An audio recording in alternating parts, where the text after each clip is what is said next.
issued a flash flood warning for northern Marion County until 8:30 a.m. Eastern Daylight Time.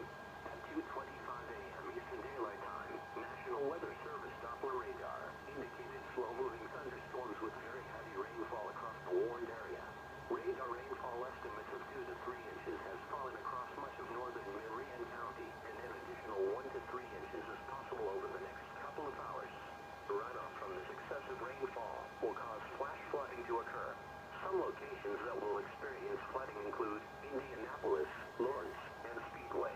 This warning includes Interstate 65 between mile markers 109 and 127. This warning includes Interstate 69 between mile markers 200 and 202.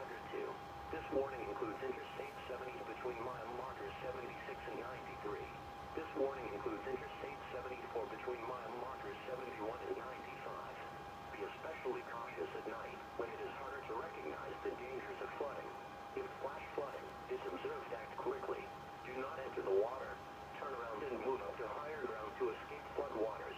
Do not stay in areas subject to flooding when water begins rising. Do not drive your vehicle into areas where the water covers the roadway. The water depth may be too great to allow your car to cross safely. To report flooding, have the nearest law enforcement agency relay your report to the National Weather Service Forecast Office in Indianapolis. Repeating, a flash flood warning has been issued until 8:30 a.m.